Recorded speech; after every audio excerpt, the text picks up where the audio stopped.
Aleluya, aleluya, aleluya.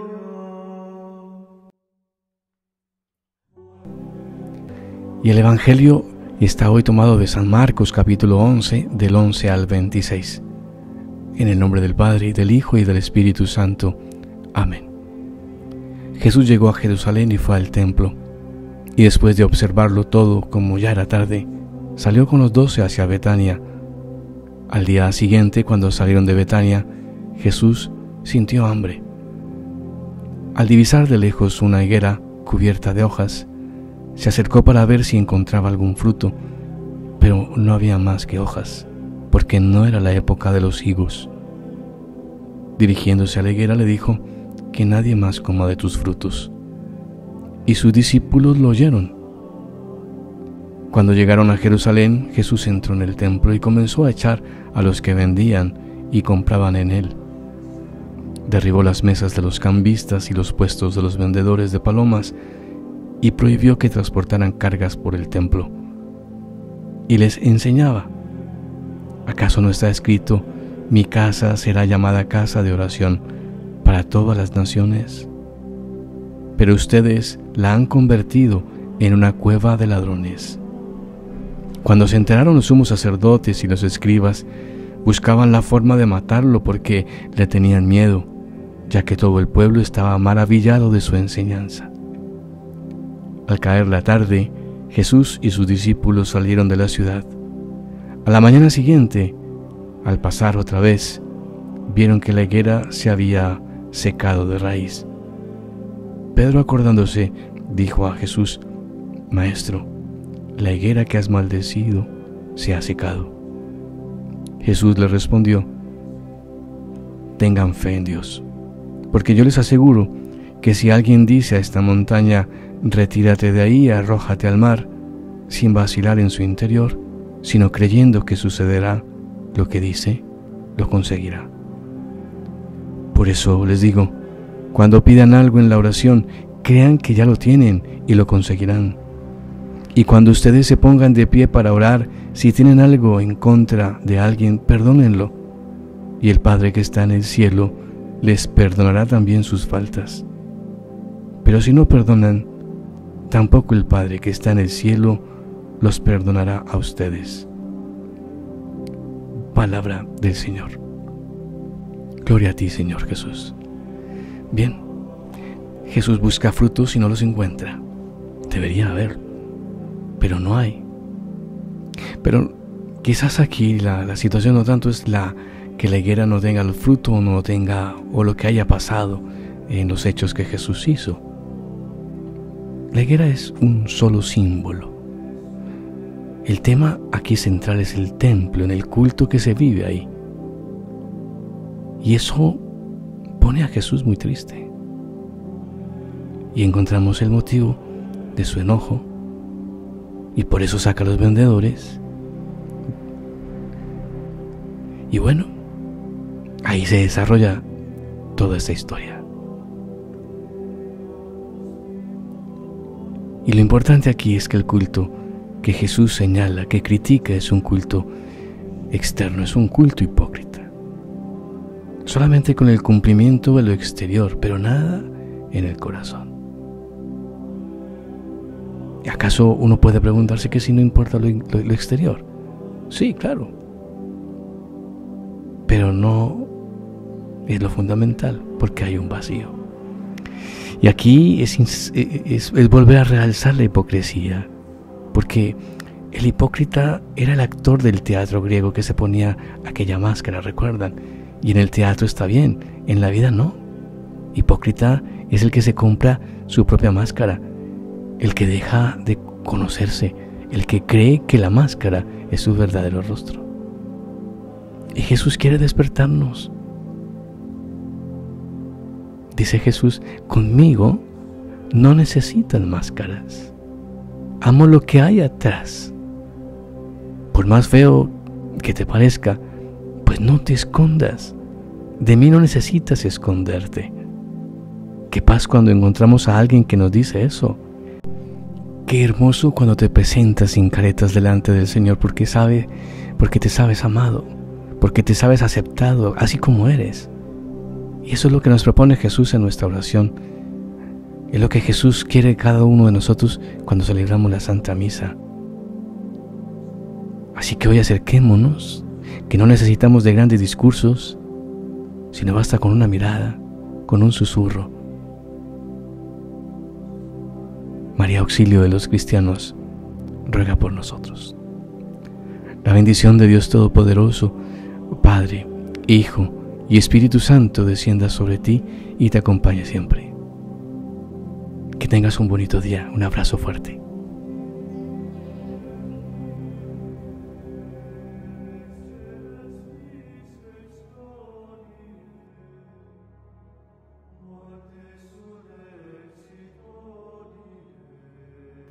Marcos 11:13.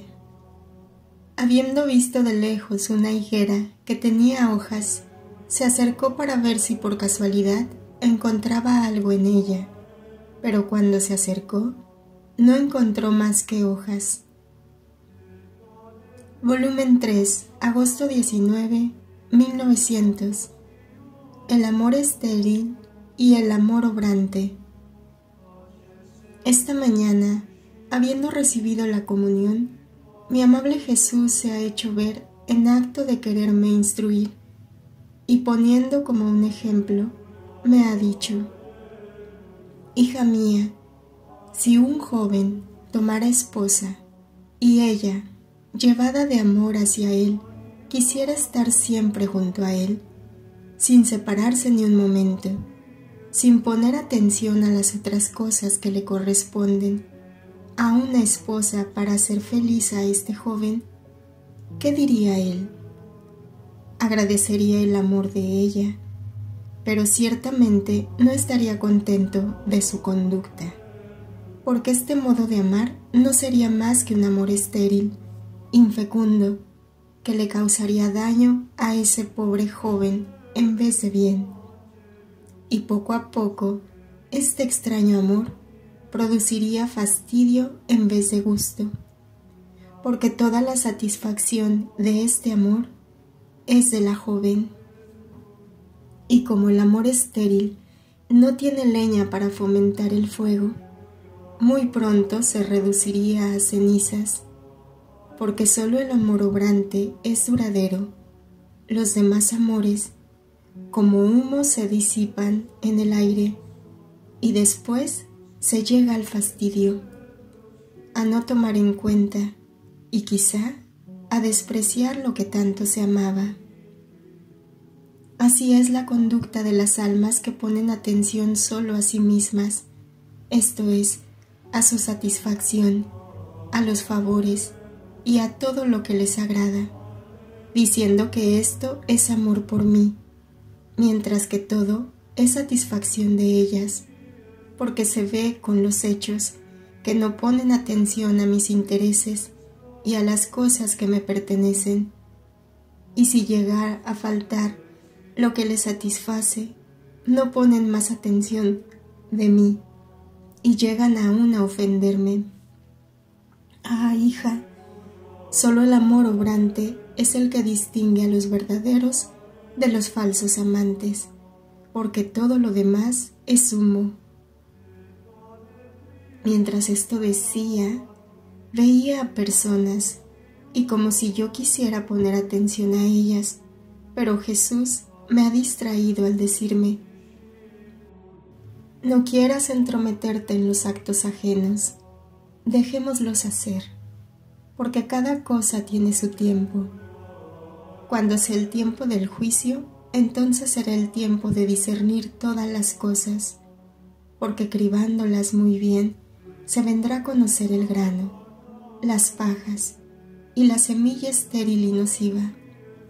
Oh, cuántas cosas que parecen grano se encontrarán en aquel día como pajas y semillas estériles, dignas solo de ser arrojadas al fuego. ¿Cuántas enseñanzas no os he dado?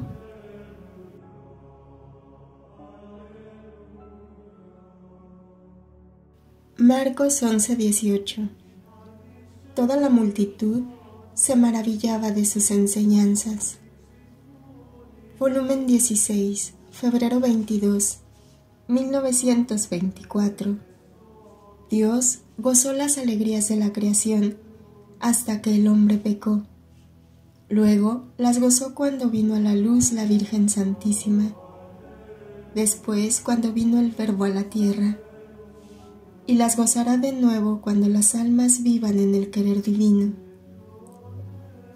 Entonces, para hacer que en mi iglesia pudiera tener vida este vivir en mi voluntad, debía yo hacer un escalón, descender más a lo bajo y elegir de en medio de ellos a una criatura, a la cual, dotándola de las gracias suficientes y haciéndome camino en su alma, debía vaciarla de todo, haciéndole comprender el gran mal de la voluntad humana, de manera que la aborreciera tanto de preferir la muerte antes que hacer su voluntad, y luego, haciéndole don de mi voluntad divina y poniéndome en actitud de maestro, le he hecho comprender toda la belleza, la potencia, los efectos, el valor, el modo como debía vivir en mi voluntad eterna.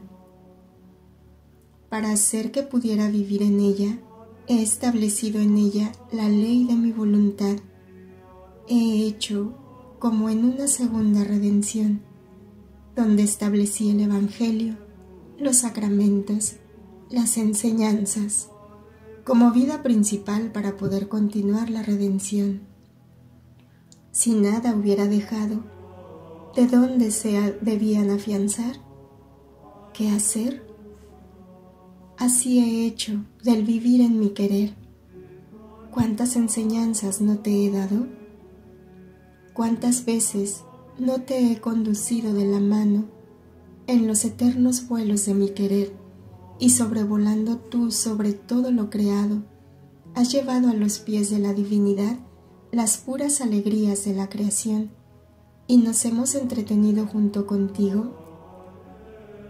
Ahora, con haber elegido a una criatura que aparentemente no tiene gran disparidad con ellas, tomarán ánimo y encontrando las enseñanzas, el modo y conociendo el gran bien que hay en el vivir en mi querer, lo harán propio, y así las puras alegrías de la creación y nuestros inocentes entretenimientos no estarán más despedazados en la faz de la tierra, y aunque fuera una sola criatura por generación que viva en nuestro querer, será siempre fiesta para nosotros, y en las fiestas se hace siempre más ostentación y se es siempre más generoso en dar. Oh, cuántos bienes obtendrán a la tierra mientras se divierte sobre su faz su mismo Creador. Por tanto, mi querida hija, sé atenta a mis enseñanzas, porque se trata de hacerme fundar una ley no terrestre, sino celeste, no ley de sola santidad, sino ley divina, ley que no hará más distinguir a los ciudadanos terrestres de los celestiales, ley de amor, que destruyendo todo lo que puede impedir aún la sombra de la unión de la criatura con su Creador, pondrá en común sus bienes, quitándole todas las debilidades, las miserias del pecado original. La ley de mi voluntad pondrá tal fuerza en el alma para servirle de dulce encanto, de manera de adormecer los males de la naturaleza y sustituirlos con el dulce encanto de los bienes divinos. Recuerda cuántas veces me has visto escribir en el fondo de tu alma. Era la nueva ley del vivir en mi querer, en la cual yo me deleitaba antes de escribirla para ensanchar tu capacidad y luego me ponía de maestro para explicártela.